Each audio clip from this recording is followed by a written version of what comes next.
ఓం వామదేవాయ నమః అని అన్నారు అనుకోండి, లేకపోతే ఓం వామదేవ ముఖాయ నమః అంటే అనారోగ్యం ఉండదు.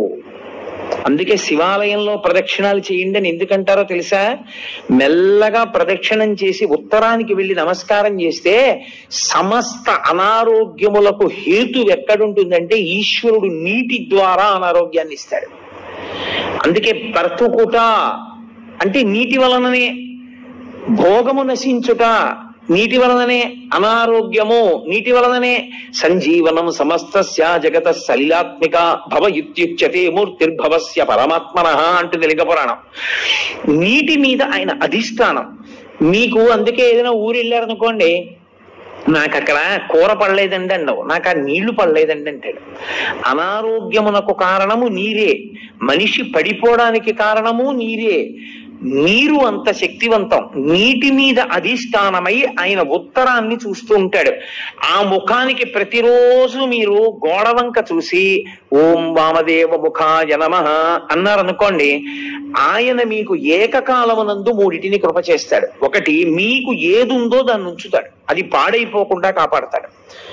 రెండవది, మీకు ఉత్తరోత్తరాభివృద్ధిని ఆయనే కల్పిస్తాడు. ఉత్తరోత్తర మీరు సంతోషంగా ఉండడానికి కావలసిన సమస్త అభివృద్ధి ఆ ముఖంలోంచి వస్తుంది. మూడు, వచ్చినటువంటి భోగస్థానములను మీరు అనుభవించడానికి వీలుగా దేహారోగ్యం ఉంచుతాడు. ఈ మూడు ఇంగ్లీష్ లో సస్టినెన్స్ అంటారు, స్థితి ఉంచుట. ఈ పదంలోకి వెళ్ళేటటువంటి సమస్తమైనవి కూడా వామదేవ ముఖంలోకే వెళ్ళిపోతాయి. వామదేవ ముఖంతో ఉన్న మూర్తిని పూర్తిగా చూడాలంటే మీరు పశుపతినాథ్ దేవాలయం ఎదురుగుండా ఉన్న గోడ పైన ఉన్నటువంటి శిఖరం దగ్గర చూడాలి. శివమహాపురాణంలో ఎలా చెప్పారో అలాగే కల్పవృక్షం కింద కూర్చుని ఎడమతల మీద పార్వతీదేవిని పెట్టుకుని ఎంత సంతోషంగానో, ఎంత నవ్వుతూ ఉంటాడో. పరమశివుడు అంత ప్రసన్నుడై అంత నవ్వుతూ మీకు కనపడ్డం. వామదేవ ముఖంతో ఉండేటటువంటి పరమేశ్వరుడు అంత ప్రహృష్టవదనంతో ఉంటాడు. వెళ్ళి ఓం వామదేవ ముఖాయ నమః అంటూ ఉంటే చాలు, ఆయన ఎంతో ప్రీతి చెందుతాడు. తూర్పు ముఖాన్ని అలా ఉంచండి. 5వ ముఖం పైకి ఉందే, దాన్ని ప్రదక్షిణం పూర్తి చేసేటప్పుడు చూడాలి. మీ ప్రదక్షిణం పూర్తయిపోయాక శివాలయంలో లింగాన్ని చూసి బయటికి వచ్చేయకూడదు. ఒకసారి మీరు అక్కడే నిలబడి పైకి చూడాలి. ఇలాగా చూసి ఓం ఈశానముఖాయ నమః అనాలి. దానికి పేరు ఈశానము అని పేరు 5వ తలకాయకి. అది ఆకాశానికి అంతటికి అధిష్టానమై ఉంటుంది. అదే మోక్షకారకం. ఇప్పుడు మీరు కొంచెం జాగ్రత్తగా గమనిస్తే నేను ఇందులో 5 ముఖముల చేత 5 కార్యములను ప్రతిపాదన చేశాను. సృష్టి, స్థితి, లయ, తిరోధాన, అనుగ్రహములు అని. సృష్టి కొత్తగా ఏర్పడుతూ ఉండడం, స్థితి ఉండడం, లయ పడిపోవడం, మళ్ళీ బ్రహ్మాండంలో కలిసిపోతూ ఉండడం. తిరోధానము అన్న మాటకు అర్థం ఏమిటో ఇప్పుడు నేను చెప్తాను చూడండి. తిరస్కరణీ విద్య అని ఒక విద్య, తిరస్కరణీ విద్య ఉందండి ఆయన దగ్గర, చాలా జాగ్రత్తగా ఉండండి అంటారు. తిరస్కరణీ విద్య అంటే ఏమిటో తెలుసా? ఆయన తనకి ఉన్నటువంటి ఉపాసన బలం చేత, తనకి వశమైనటువంటి దేవతల కృప చేత అక్కడ ఉన్న వస్తువు మీకు కనపడకుండా చేస్తాడు. దాన్ని తిరస్కరణీ విద్య అంటారు. అప్పుడు ఏమవుతుందంటే ఆయన ఏ దేవతని పిలిచాడో ఆ దేవత మీకు కనపడకుండా చేస్తుంది ఆ వస్తువుని. చిన్న చిన్న దేవతల్ని పట్టుకుంటారు, పట్టుకుని ఉపాసన చేస్తారు. చేస్తే తిరస్కరణీ విద్య స్వాధీనం అయిపోతుంది. తిరస్కరణి ఎంత గొప్పదో అలాగే అవతల వారిని వశీకరణం చేస్తారు. వాళ్ళు ఎప్పుడు ఇంకా వాళ్ళకే వశవర్తులైపోతారు. అలా వశీకరణ విద్య, ఇవన్నీ విద్యలు ఉంటాయి. ఇందులో తిరస్కరణీ విద్య అక్కడ ఉన్నది కనపడదు, కనపడకుండా చేస్తాడు. అక్కడది ఉన్నది కనపడకుండా చెయ్యడం తిరస్కరణీ విద్య అయితే, తిరస్కరణి ఎక్కడి నుంచి వచ్చిందో తెలుసా? తిరోధానము. తిరోధానము అంటే ఉన్నది కనపడకుండా లేనిది ఉన్నట్టు కనపడుతుంది. చూసారా, మాంత్రికుడు మాయ చేశాడండి అంటారు, అదే తిరస్కరణీ విద్య. తిరోధానము అంటే ఏది ఉన్నదో అది కనపడకుండా, ఏది లేదో అది ఉన్నట్టు కనపడుతుంది. సత్యము అసత్యముగా, అసత్యము సత్యముగా కనపడేటట్టు చేయగలిగిన ముఖమునకు తత్పురుష ముఖం అని పేరు. అది తిరస్కరణి. ఏది దాస్తోంది? అది అదే మాయా. శంకర భగవత్పాదుల యొక్క ప్రతిపాదన అక్కడుంది. అందుకని పీఠాధిపతులందరూ చంద్రమౌళీశ్వరారాధన చేస్తారు. వాళ్ళందరూ చంద్రమౌళీశ్వరారాధన ఎందుకు చేస్తారంటే వాళ్ళెవ్వరూ మాయకి కట్టబడకుండా జ్ఞానమునందు నిలబడడానికి శంకరాచార్యుల వారు పెట్టిన పద్ధతి. ఇప్పుడు తిరస్కరణి ఉన్నది ఆత్మ ఒక్కటే, పరమేశ్వరుడు ఒక్కడే ఉన్నాడు. ఒక్కడే అయిన పరమేశ్వరుడు కనపడకుండా విశ్వము కనపడుతూ ఉంటుంది. అబ్బో ఎంతమంది ఉన్నారో, ఎన్ని మొక్కలు ఉన్నాయో, ఎన్ని పువ్వులు ఉన్నాయో అంటాడు తప్ప ఉన్న విశ్వనాథుడు కనపడడు. విశ్వనాథుడు కనపడకుండా విశ్వం కనపడేటట్టు చేస్తాడు. అలా కనపడినంత కాలం మాయకి వశుడైపోయాడు గుర్తు. మాయకి వశుడైనంత కాలం మళ్ళీ పుడుతూ ఉంటాడు. మళ్ళీ పుట్టినవాడు మళ్ళీ చస్తూ ఉంటాడు. మళ్ళీ చచ్చినవాడు మళ్ళీ పుడుతూ ఉంటాడు. అంటే సృష్టి స్థితి లయ తిరోధాన, సృష్టి స్థితి లయ తిరోధాన వీటిలో తిరుగుతాడు. ఐదవది అనుగ్రహం, మోక్షమూర్తి. అది దక్షిణామూర్తి దగ్గర ప్రారంభం అవుతుంది. ఆయన అనుగ్రహించాడా అసలు ఉన్న వస్తువు కనపడి అసత్యమైన వస్తువు కనపడకుండా పోతుంది. అసత్యమైన వస్తువు కనపడకుండా పోవడం అంటే మీకు యథార్థము ఎరుకలోకి వస్తుంది. ఒరే ఇది నేను కాదురా, ఇది నేను తొడుక్కున్నటువంటిది ఈ శరీరం. అసలు నేను లోపల ఉన్న అహంస్ఫురణ, లోపల ఉన్న ఆత్మ నేను, ఆ ఆత్మ సర్వవ్యాపకమై ఉన్నది. అందుకే అందరూ నేను నేను నేను అంటున్నారు. మా ఎక్కడి నుంచి వచ్చింది? అందులో ఉన్న నేను ఒకటే, ఇందులో ఉన్న నేను ఒకటే. నాకు ఆకలేస్తోంది నేను అన్నప్పుడు నేను బాధపడుతున్నాను అంటే నిజానికి అందులో ఉన్న నేను బాధ ఏదో, ఇందులో ఉన్న నేను బాధ అదే. కానీ ఇందులో నేను అనేటప్పటికి అందులో నేను నేననదు, నువ్వు అంటుంది. ఇక్కడ నేనే అక్కడ నేనై ఉన్నా ఆ నేను ఈ నేను కలిపి ఒకటే అని అనుభవంలోకి వచ్చిందనుకోండి, తిరోధానం పోయిందని గుర్తు. నేను నువ్వు అందనుకోండి, తిరోధానమనందు ఉన్నాడని గుర్తు. అంటే ఈశ్వరుడు మాయ కమ్మిస్తున్నాడని గుర్తు. అంటే మళ్ళీ పుడతాడని గుర్తు. ఈశ్వరుడిది తీసేసి జ్ఞానం ఇచ్చేశాడు, అద్వైత భావన ఎందు నిలబడిపోతాడు. రెండవ వస్తువు లేదు, ఉన్నదొక్క పరమేశ్వరుడే. ఎరుకలోకి వచ్చేస్తుంది. ఆ ఎరుకలోకి వచ్చిందా మోక్షము. ఐదవ ముఖం మోక్షాన్ని ఇస్తుంది, ఊర్ధ్వముఖం. అందుకే శివలింగానికి మాత్రమే పృష్ఠభాగంలో కూర్చుని పూజ చెయ్యకూడదన్న నియమం లేదు. ఇప్పుడు మీరు రామాలయంలోకి వెళ్ళారనుకోండి, రామాలయంలో ఎదురుగుండా కూర్చుని పూజ చేస్తారు, అంటే పక్క కూర్చుని పూజ చేస్తారు. అంతేగాని రామాలయంలో వెనకాతల కూర్చుని పూజ చేస్తానండి అంటే అది శాస్త్రీయం కాదు, అలా చేయకూడదు. శివలింగానికి ముందు కూర్చోవచ్చు, పక్కన కూర్చోవచ్చు, వెనక్కి కూర్చోవచ్చు, పైన పోయొచ్చు. ఎందుకని? అన్ని ముఖాలే, ఐదు వైపులా ముఖాలే. ఏ ముఖం నుంచి నీళ్లు జారినా మీకో ఫలితం ఉంటుంది. ఎటు నుంచి నీళ్లు జారనివ్వండి, అది మీకు వెంటనే ఒక ఫలితాన్ని ఇచ్చేస్తుంది. అందుకే పైన పోస్తారు, అన్ని ముఖాల నుంచి జారతాయి. ఇప్పుడు శివాభిషేక తీర్థాన్ని తొక్కకూడదు. అది కాని తొక్కాడా ఉత్తర క్షణం పూర్వజన్మలలో చేసుకున్నటువంటి పుణ్యము నశించిపోతుంది. మరి ఎలా, ఎవరు చేస్తారు అభిషేకం? అందుకే ఒక్కరికి మాత్రమే అధికారం ఇచ్చి ఆయన్ని శివస్వరూపంగా గుర్తిస్తారు. గుర్తించి ఆయనకి దీక్ష ఇచ్చి ఎవరు ఆ ప్రత్యేకమైన దీక్ష యందు ఉంటాడో వాడికి ఒక్కడికే అభిషేకం చేసేటటువంటి అధికారం ఉంటుంది. కొంతమంది గృహస్థులుగా ఉంటారు, దేవాలయాల్లో అర్చకత్వం చెయ్యరు, కానీ వారికి ప్రత్యేకమైన దీక్షలు ఉంటాయి. ఆ దీక్ష ఉన్నవాడు ఆలయంలోకి వెళ్ళి అభిషేకం చేయొచ్చు, ఏమి దోషం ఉండదు. తప్ప అందరూ అభిషేకాన్ని శివాలయంలోకి వెళ్ళి చెయ్యకపోవడానికి కారణం అది. నిజానికి మేం బ్రాహ్మణం అండి, అందుకని మేము లోపలికి వెళ్ళి అభిషేకం చేసుకుంటామని వెళ్లకుండా ఉండడమే మంచిది. అలా వెళ్ళకూడదు. శాస్త్రం శాస్త్రం. నేను శాస్త్రం ఒక్కటే చెప్తా, పై మాటలు మాట్లాడడం నా జన్మలో నాకు అలవాట్లేదు. లోపలికి వెళ్ళి చెయ్యవలసిన వాడు అర్చకుడు ఒక్కడే. నీకు శాంభవ దీక్ష లాంటి దీక్షలుంటే నువ్వు వెళ్ళడానికి అర్హుడు.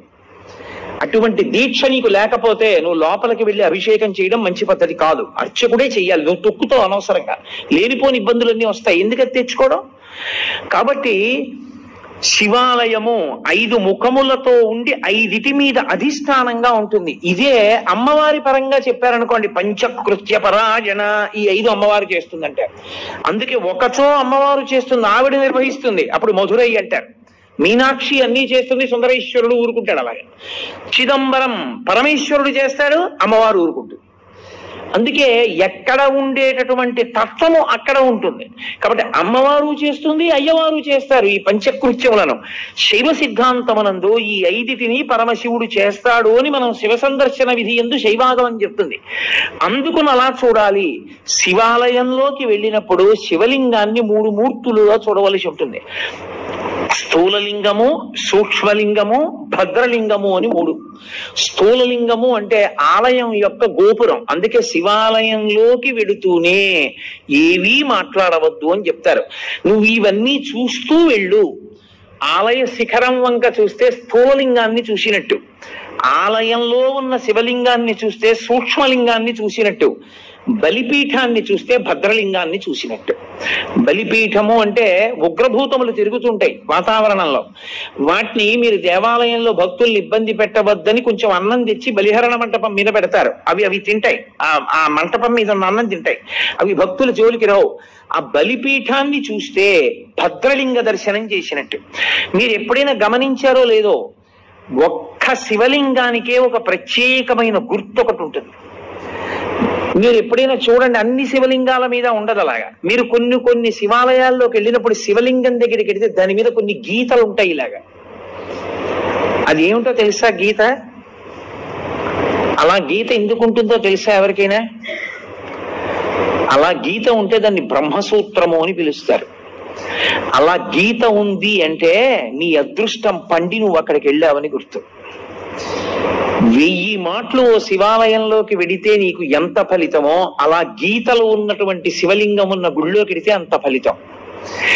విశేషమైన ఆరాధనీయమో అని గుర్తు. అలాంటి శివలింగం ఉన్న గుడిలోకి వెడితే తప్పకుండా మీరు మీ ద్రవ్యాన్నో, మీ బలాన్నో, మీ సంపత్తినో, మీ పాటనో, మీ పద్యాన్నో, మీ కష్టాన్నో అక్కడ వినియోగించాలి. శివలింగం మీద గీతలు కనపడ్డాయనుకోండి, బ్రహ్మసూత్రం ఉందనుకోండి, బయటికి వచ్చి కాళహస్తీశ్వర శతకంలో 2 పద్యాలు చదవాలి. బయటికి వచ్చి మీకు వచ్చిన శ్లోకాలు 2 చెప్పాలి. పాటలు వచ్చిన వాళ్ళైతే 2 పాటలు పాడాలి. బలం ఉన్న వాడివైతే పల్లకి పట్టుకోవాలి, లేదా గుడి కొంచెం సేపు తుడిచి వెళ్ళిపోవాలి. నీ దగ్గర డబ్బున్న వాడివైతే వెంటనే ఆ శివాలయంలో నువ్వు 100 రూపాయలు ఖర్చు పెట్టేవాడివి, బ్రహ్మసూత్రం ఉన్న శివలింగం ఉంటే 1000 రూపాయలు ఖర్చు పెట్టాలి. ఎందుకంటే నీ జన్మ పడ్డి అక్కడికి వచ్చావని గుర్తు. అది 1,000,000 రెట్ల ఫలితాన్ని ఇచ్చేస్తుంది. ఒక రుద్రాభిషేకం ఒక చోట చేస్తే ఏ ఫలితమో, బ్రహ్మసూత్రం ఉన్న శివలింగానికి చేస్తే 1,000,000 రెట్లు విశేష ఆరాధనా ఫలితముని ఇచ్చేస్తుంది ఆ శివలింగం. అలా ఇవ్వగలిగిన శివలింగం అని గుర్తు చెప్పడానికి వచ్చిన వాళ్ళకి బ్రహ్మసూత్రం ఉంటుంది దాని మీద. అది చెక్కినప్పుడే బ్రహ్మసూత్రం చెక్కుతారు.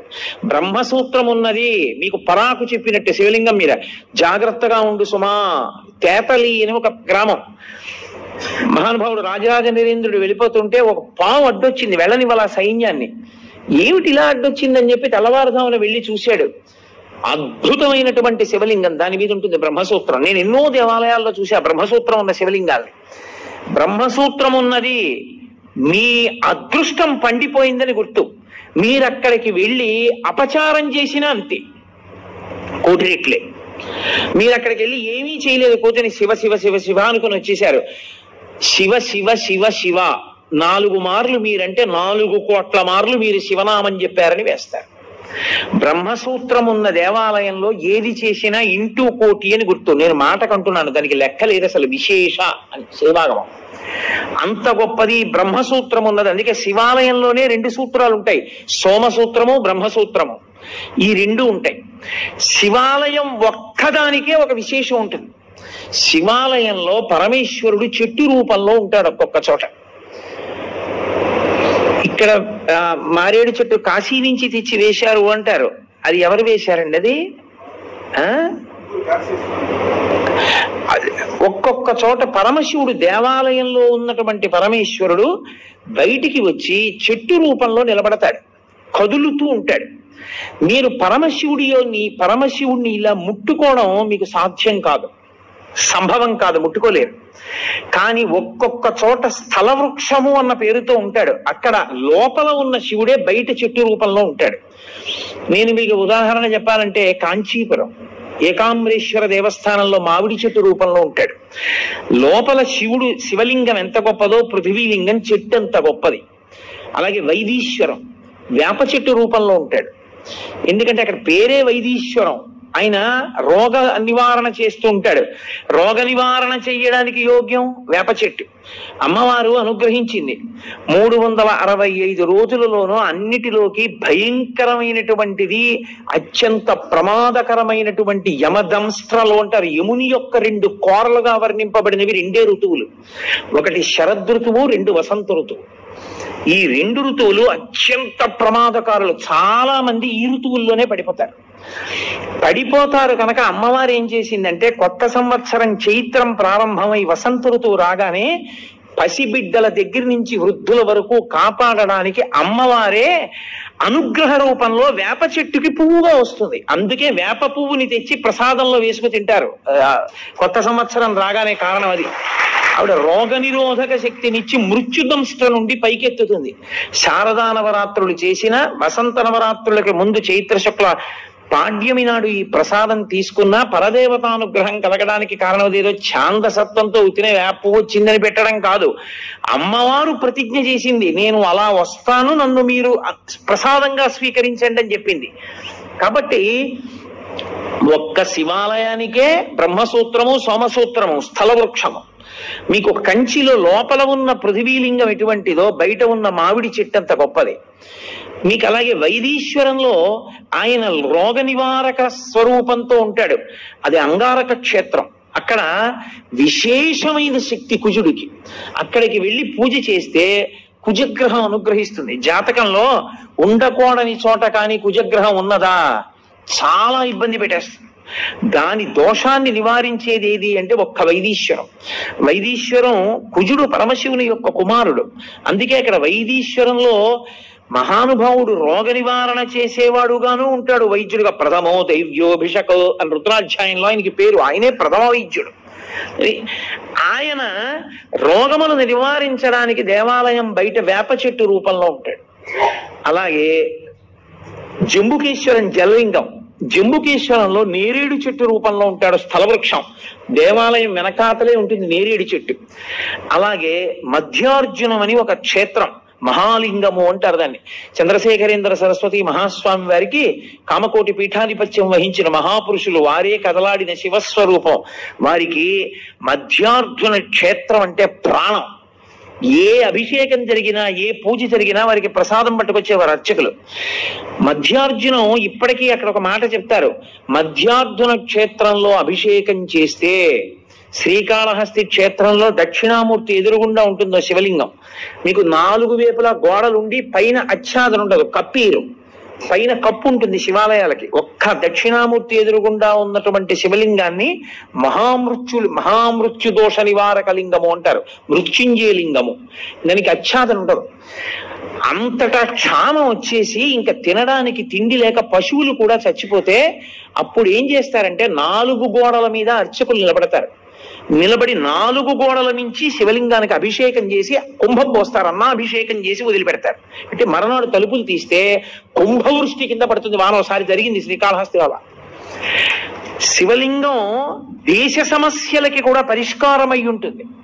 అందుకని మహాలింగము మధ్యార్జునం. ఆ క్షేత్రం పేరు అర్జున క్షేత్రం. అర్జునం అంటే తెల్లమద్ది. తెల్లమద్ది చెట్టు రూపంలో ఉంటాడు పరమశివుడు. అసలు నమో వృక్షేభ్యో హరికేశేభ్యో అని ఆయన యొక్క రూపము తెల్లమద్ది చెట్టుగా ఉంటుంది. మీరు ఎప్పుడైనా తెల్లమద్ది చెట్టు చూశారో లేదో నాకు తెలియదు. తెల్లమద్ది చెట్టు చూస్తే తెల్లటి వ్యక్తి ఎలా ఉంటాడో అలాగే ఉంటుంది. మేము మధ్యార్జునం వెళ్ళినప్పుడు తలుపులు వేసేశారు. మహానైవేద్యం టైం అయిపోతోంది. మా శంకర్ గారు అన్నగారు మల్లన్న గారు మహానుభావుడు, ఏ పనైనా సాధించగలడు. ఆయన మొత్తానికి అర్చకుల్ని పట్టి తలుపులు తెరిపిస్తే వెళ్ళి ఆ మధ్యార్జునంలో ఆ అర్జున వృక్షాన్ని ముట్టుకుని వచ్చాం కదండి. ఆ దేవాలయం ఒక్క దేవాలయానికే శివాలయాల్లో ఒక నియమం, ఏ ద్వారంలోంచి మీరు లోపలికి వెళ్ళారో అందులోంచి బయటికి రాకూడదు. వేరు ద్వారంలోంచి బయటికి వెళ్ళాలి. పాపాలన్నీ బయట నించుంటాయి, ఎక్కడ పట్టుకుంటాయో అని.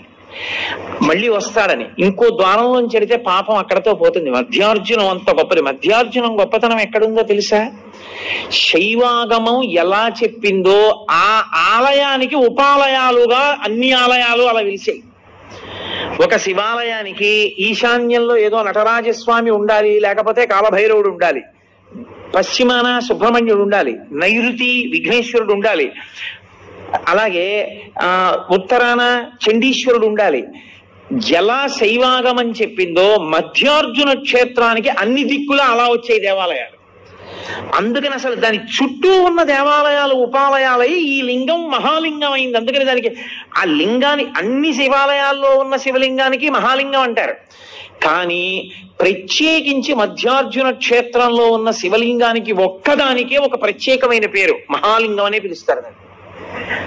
ఎంత ప్రీతో చెప్పలేను పరమాచార్య స్వామి వారికి. అక్కడే ఉండేవారు. ఏమి నంది, మీరు ఇలా తలెత్తి చూడాలి, అలా ఉంటాడు నందీశ్వరుడు. నందీశ్వరుడు కేవలము శివుణ్ణి చూస్తాడని మీరు అనుకుంటున్నారేమో, తప్పు. నందీశ్వరుని యందు ఒక ప్రత్యేక లక్షణం ఉంది. ఆయన విశేషానుగ్రహాన్ని మీకు ఇస్తాడు. ఏమిటో తెలుసా? మీకు ఏదో పట్టి పీడిస్తోంది, దోషం తెలియట్లేదు. ఎందువల్ల ఇలా అవుతోందండి అంటే, ఏ పర్వాలేదు అవుతుంది కానండి, ఏం పర్వాలేదండి అంటుంటారు. దోషం పట్టుకోలేరు. అది ఎందుకు వస్తుందో తెలుసా? ఎక్కడో మహాత్ముల మనసు కష్టపెట్టడమో, లేకపోతే ఏదో చెయ్యకూడని దోషం ఏదో చేశారు, అది జాతకంలోకి దొరకదు, పీడిస్తూ ఉంటుంది. మీకు దొరకని దోషం పోవాలి అంటే ఒక్క నంది అభిషేకానికే పోతుంది. అది ఎప్పుడో తెలుసా? ఎప్పుడు పడితే అప్పుడు చేయడానికి వీల్లేదు. త్రయోదశి నాటి సాయంకాలం శివాలయంలో శివలింగానికి పొద్దున్న అభిషేకం అయిపోతుంది కాబట్టి అలంకారం చేసేసి రుద్రాధ్యాయంతో నందీశ్వరుడికి అభిషేకం చేస్తారు. అభిషేకం చేసి నంది మూర్తిని అంతటినీ కడిగి అలంకారం చేసి చందనం బొట్టు పెట్టి నందీశ్వరుడికి శివలింగానికి ఏకకాలంలో హారతిత్తితే సమస్త దోషములు ఉపశాంతి పొందుతాయి. ఒక్క త్రయోదశి నాడే. ఇక ఇంకొక రోజు లేదు దానికి. దోష నివారణార్థం చేసేటటువంటి అభిషేకం నందీశ్వరుడికి ఉంది ఆ ప్రదోష వేళలో. జాతకంలో వచ్చేటటువంటి అంత గొప్ప గొప్ప దోషాల్ని కూడా నివృత్తి చెయ్యగలిగిన శక్తి ఎక్కడ పటమరిస్తుందంటే శివాలయంలో పటమరిస్తుంది. అందుకే త్రయోదశి అభిషేకము అంటారు. దానికి నంది దగ్గర బయలుదేరి ప్రదక్షిణం చేసి నంది దగ్గరికి రావాలి. దానికి ఒక ప్రత్యేకమైన ప్రదక్షిణ విధానం ఉంటుంది. ఆ ప్రత్యేక ప్రదక్షిణ విధానంలో ప్రదక్షిణం చేసి మళ్ళీ నంది దగ్గరికి వస్తారు. దాన్ని నంది నమస్కారము అని పిలుస్తారు. దాని చేత శివానుగ్రహం పరిపూర్ణంగా కలుగుతుంది. తీర్థం తల మీద చల్లితే చాలు. ఎప్పుడైనా జరిగిందా ఇక్కడ నందికి అభిషేకం? త్రయోదశి నాడు దోష నివారణార్థ శివాభిషేకము అని చేస్తారు. హరిప్రసాద్ గారి చెవిలో పడింది కాబట్టి అయిపోయినట్టే. అలాగే శివాలయంలో ప్రతిరోజు అభిషేకం చేస్తారు. కానీ అసలు యథార్థమునకు పరమేశ్వరుడికి అత్యంత శక్తివంతమైన అభిషేకం జరిగేది ఎప్పుడో తెలుసా? మనం మహాశివరాత్రి, మాస శివరాత్రి చేస్తాం, మంచిదే. కానీ అసలు నిజానికి పరమేశ్వరాభిషేకమునకు ఒక భక్తుడు వచ్చి సంవత్సరంలో తరించిపోయే అభిషేకం ఎప్పుడు అంటే మార్గశీర్ష మాసంలో వచ్చే ఆర్ద్ర నక్షత్రంలో తెల్లవారుజామున చెయ్యాలి. చిదంబరంలో నటరాజస్వామికి చిదంబరంలో మోక్షలింగము అని శంకరాచార్యులు వారు పరమశివుడి దగ్గర నుంచి 5 లింగాలు తీసుకొచ్చారు. ఆ 5 లింగాల్లో ఒక లింగమే ఇప్పటికీ శృంగేరిలో ఉంది. శృంగేరిలో ఉండి భోగలింగం అన్న పేరుతో అభిషేకం చేయబడుతోంది. కంచిలో ఉన్నది యోగలింగం, చిదంబరంలో ఉన్నది మోక్షలింగం. చిదంబరంలో ఉన్న మోక్షలింగానికి ఆర్ద్రాభిషేకము అని ప్రత్యేకం చేస్తారు.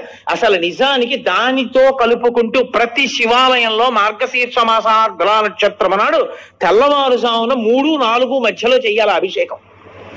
దేవాలయాన్ని మంగళ వాయిద్యాలతో పరమేశ్వరుణ్ణి మేల్కొల్పి ఉత్సవమూర్తుల్ని తీసుకొచ్చేసి గబగబా ఆలయాన్ని అంతటినీ శుద్ధి చేసుకోవాలంటే సిద్ధం చేసుకుని పరమేశ్వరుడికి అభిషేకం చేస్తారు. గడ గడ గడ గడ గడ గడ వణికిపోతుంటారు. అందులో ఆర్ద్ర నక్షత్రం ఉంటుంది. ఆ రోజున ఆర్ద్ర అంటేనే తడి. దీని మీద ఒక విషయం చెప్తుంటారు. శివ, నీకు ఇదేం పిచ్చయ్యా, మార్గశీర్ష మాసం అంటేనే ఊహూయని వడక లోకముర్వీనాథ అని లోకం అంతా వణికిపోతుంటుంది. అంత వణికిపోయే సమయంలో తెల్లవారుజామున 3:30-4 మధ్యలో ఎవడైనా నెత్తి మీద అన్ని కడవల నీళ్లు పోసుకుంటాడా? ఎందుకు అన్ని చన్నీళ్లు పోసుకుంటావు అంటే ఒక చమత్కారంగా ఒక గడుసు కవి దానికి ఒక పెద్ద అర్థం చెప్పాడు. ఎందుకలా ఆయన ఆర్ద్రాభిషేకం చేసుకుంటాడు అన్నదానికి. ఆయన మౌళే గంగా శశాంకౌ, ఈశ్వర మీకు తల మీద గంగ ఉంది, ఒక పక్క చంద్రుడు ఉన్నాడు, ఇద్దరు చల్లటి వాళ్లే, చల్లగా ఉంటారు ఇద్దరు తలమించి జారుతూ. పోన్లే తలమించి జారుతూ చల్లగా ఉన్నా ఏదో కింద వెచ్చగా ఉంటుంది ఒళ్ళు అనుకుందామా. పార్శ్వేవామే దయార్ద్ర హిమగిరి దుహిత, ఎడం చేతి పక్కన ఎప్పుడు లోకాల పట్ల దయ చూపించడంలో చల్లని తల్లి, పైగా హిమగిరి దుహిత, మంచుకొండ కూతురు. ఆవిడ అసలే మంచుకొండ కూతురు, పైగా దయ కలిగిన తల్లి. ఎంత చల్లగా ఉంటుంది. ఆవిడేమో ఎడం భాగంలో ఉంటుంది. ఇది చాలదన్నట్టు కరచరణ తలే శీతలాంగా భుజంగా, కాళ్ళకి చేతులకి జివ్వుమనేటంత చల్లగా ఉండే పావులు చుట్టుకొని ఉంటాయి. ఇంకా ఈశ్వర ఇది చాలదు మీకు, చందనం సర్వగాత్రే, ఒళ్ళంత చల్లటి చందనం పూసుకుంటావు. ఎంత చలి. ఇది చాలలేదు నీకు. ఇది చాలలేదని మళ్ళీ మార్గశీర్ష మాసం ఆర్ద్ర నక్షత్రంలో నీకు ఇన్ని కడవలతో తెల్లవారుజామున అభిషేకమా? ఎందుకే మహానుభావ? నీకు చలి ఇట్లా. శీతం ప్రభూతం అంటే చాలా ఎక్కువ, అది విపరీతమైన చలి కదూ. మరి కనక సభానాథ, ఓ చిదంబరేశ్వరుడా, ఓ శివ, సోఢుంక శక్తి ఎలా భరిస్తావు? అంటే చిత్తే నిర్వేద తత్వే, అర్థమైందయా? ఎప్పుడు కోరికలతో ఏడుస్తూ అలమటించిపోతూ ఎప్పుడు దుఃఖంతో ఉండి వేడిగా ఉండే నా హృదయంలో ఉన్న నీకు ఇంత చల్లటివన్నీ పెట్టినా తాపం పోవట్లేదన్నాడు. అందుకని శివా నీకు ఆర్ద్రాభిషేకం అన్నారు. సమస్త తాపోపశాంతి దేని వలన కలుగుతుందంటే ఆర్ద్రాభిషేకము చేత కలుగుతుంది. శివాలయం ఉండడం ఒకెత్తు, శివాలయాన్ని వాడుకోవడం ఒకెత్తు. శివాలయం ఉండడంతో సరిపోదు, మీకు శివాలయాన్ని వాడుకోవడం రావాలి. అలా వాడుకోవడం వస్తే అదృష్టవంతులు. శివాలయంలోకి వెడుతున్నప్పుడు చెప్పులతో దాటి లోపలికి కాని వెళ్ళాడా? అలా వెళ్ళినటువంటి ఎన్ని మార్లు శివాలయంలోకి చెప్పులతో వెళ్ళాడో లెక్క పెట్టి అన్ని మాటలు వచ్చే జన్మలలో అన్ని జన్మలు 2 కాళ్ళు చచ్చుపడిపోయిన వాడిగా పుట్టేటట్టుగా చేస్తారు. చింద్యం పాపం భవిష్యంతి అంటుంది శివాగమం. శివాలయం లోపలికి ఎట్టి పరిస్థితులలోనూ వెళ్ళకూడదు. శివాలయంలో యథార్థంగా చెప్పాలంటే పైన అంగి, లాల్చీలు, చొక్కాలు ఇవి పనికిరావు. ఉత్తరీయం తీసి నడుము కట్టుకుని వెళ్ళి ప్రదక్షిణం చేసి నమస్కరించారా, మహానుభావుడి యొక్క విశేషానుగ్రహం కలుగుతుంది. అందుకే శివలింగములు అంటే ధ్రువలింగములు, చరలింగములు అని 2 రకాలుగా ఉంటాయి. ధ్రువలింగము అంటే శివాలయంలో ఉండేటటువంటి శివలింగం. చరలింగము అంటే ఓ చోటు నుంచి ఓ చోటికి తీసుకెడతారు. ఇప్పుడు శృంగేరి పీఠాధిపతులు అభిషేకం చేసే లింగాన్ని చరలింగం అంటారు. ఓ చోటు నుంచి ఓ చోటికి పట్టుకెడుతూ ఉంటారు. చరలింగం. ఇందులో క్షణలింగములు అని కొన్ని ఉంటాయి. క్షణలింగము అంటే చందనం అటువంటి వాటితో తయారు చేస్తారు. కొద్దిసేపే ఉంచి అభిషేకం చేసి తీసేస్తారు. అన్నంతో లింగం చేస్తారు. అన్నంతో శివలింగం చేసి ఉంచే శివలింగం క్షణలింగం, కొద్దిసేపే ఉంటుంది, తర్వాత తీసేస్తారు.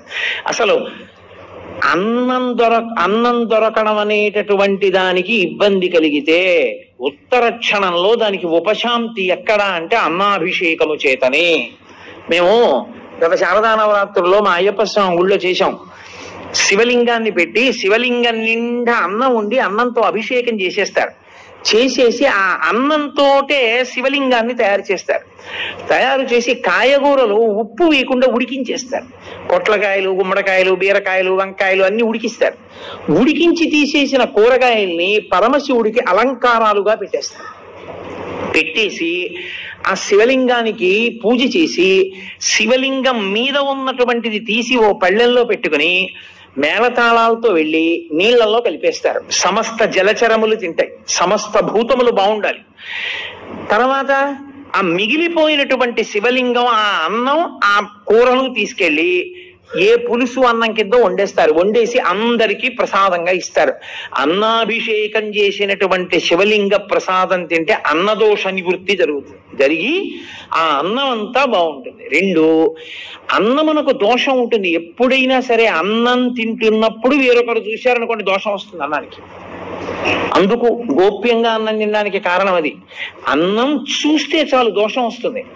అన్నం దోషం వచ్చిందనుకోండి మీకు దేవతారాధన యందు ఉపయోగించకూడదు. అన్న దోష నివృత్తి దేని వలన జరుగుతుందో తెలుసా? పంచబ్రహ్మ మంత్ర పఠనం చేత పోతుంది. పంచబ్రహ్మ మంత్ర పఠనం అంటే ఏంటో తెలుసా? పరమశివుణ్ణి 5 మంత్రాలతో పిలుస్తారు. సద్యోజాతం ప్రపద్యామి సద్యోజాతాయ వై నమో నమః భవే భవే నాతి భవే భవస్వమాన్ భవోద్భవాయ నమః ఓం వామదేవాయ నమో జ్యేష్ఠాయ నమః అని 5 మంత్రాలు ఉంటాయి. ఈ 5 మంత్రములతోటి నెయ్యిని అభికరిస్తే దేవాలయంలోకి తీసుకెళ్లిన అన్నం మీద పంచబ్రహ్మ మంత్ర పఠనం చేసి చెయ్యి వేసి తీస్తే అర్చకులు, అది ఉత్తర క్షణం కేవలం ఈశ్వరుడు తప్ప వేరొకరు చూడని అన్నం. అది దేవతలకి, పితృదేవతలకి, ఈశ్వరుడికి నివేదన చేసేటప్పుడు పంచబ్రహ్మ మంత్ర పఠనం చేతనే శుద్ధి చేస్తారు. శివమంత్రముల చేతనే అన్న శుద్ధి జరుగుతుంది. అంత శక్తివంతమైనటువంటి స్వరూపము శివస్వరూపము. అటువంటి మహానుభావుడు ఆ శివలింగము లోకంలో 6 రకములుగా ఉంటాయి అని. శివలింగాలు కొన్ని రత్నజములు అంటారు, అంటే రత్నాలు, వజ్రాలు, వైఢూర్యాలు వీటిలోంచి శివలింగాన్ని చెక్కుతారు. అలా చెక్కితే వచ్చినటువంటి శివలింగాన్ని రత్నజము అని పిలుస్తారు. 2వ శివలింగం లోహజము అంటారు. బంగారంతో చేయబడిన శివలింగం, వెండితో చేయబడింది, రాగితో చేయబడింది, పాదరసంతో చేయబడింది. పాదరసంతో తయారైనటువంటి శివలింగాన్ని చూస్తే చాలు సమస్త దోషములు పోతాయి. అసలు పాదరసంతో చేయబడిన శివలింగాన్ని అందరూ పట్టుకోలేరు కూడా, కనీసం పూజ కూడా చేయలేరు, అంత శక్తివంతం. మీకు ఒక్క అలహాబాద్ త్రివేణి సంగమంలో ఉంది దేవాలయంలో, లలితాపరా భట్టారికా దేవాలయంలో పాదరసలింగం ఉంది. ఇంత పెద్ద పాదరసంతో ఉంటుంది. మీరు ఎవరైనా చూశారో లేదో నాకు తెలియదు. కాబట్టి అటువంటి వాటిని లోహజలింగములు అని పిలుస్తారు. 3వది సైకతలింగము అంటారు. అంటే పృథివీలింగం తయారు చేశారు అంటారు. అప్పటికి ప్రయోజనాన్ని నెరవేర్చడానికి మట్టితో ఇసుకతో తయారు చేస్తారు. అలా తయారు చేసిన శివలింగం సైకతలింగము అంటారు. శైలజము అంటే రాతితో చెక్కిన శివలింగం శైలజలింగము అంటారు. 5వది మృణ్మయలింగము. మృణ్మయము అంటే మట్టితో తయారు చేసుకున్నటువంటి శివలింగాలు. 6వది బాణలింగము అంటారు. అంటే అది దైవీలింగము అంటారు. అది పరమేశ్వరుని యొక్క అనుగ్రహం చేత అలా చాలా విచిత్రంగా వస్తుంది ఆ శివలింగం. మీకు ఆ శివలింగాలు ఎక్కడున్నాయి అంటే విశాఖపట్నం దగ్గర అరకు లోయ అని ఒక లోయ ఉంది.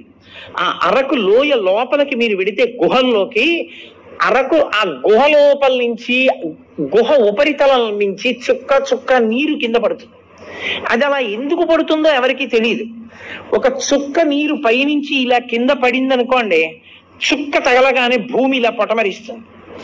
ఇంకో చుక్క పడింది అనుకోండి, ఇంకొంచెం పొటమరిస్తుంది. ఇంకొంచెం పడింది అనుకోండి, ఇంకొంచెం పొటమరిస్తుంది. అలా చుక్క పడినప్పుడల్లా భూమి ఇలా పైకి లేస్తుంది. అది నేను చెప్పినంత కనపడదు మీకు, వెంట్రుకవాసి లేస్తూ ఉంటుంది భూమి. అది కొన్ని సంవత్సరములు అయ్యేటప్పటికీ ఆ నీటి చుక్క పడుతూ ఇది లేస్తూ ఇది పైకి లేచి ఉపరితలాన్ని అంటుకుంటుంది.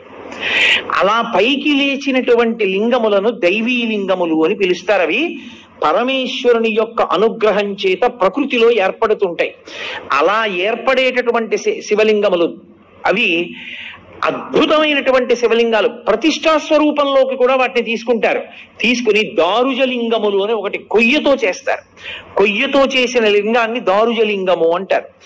ఇక ఇవి శివలింగాలైతే ప్రతిష్టా కల్పమును అనుష్ఠించి మీకు ఒక శివలింగం దగ్గర చేసినటువంటి ఆరాధన కన్నా ఇంకొక శివలింగం దగ్గర చేసిన ఆరాధన మిక్కుట ఫలితాన్ని ఇస్తుంది.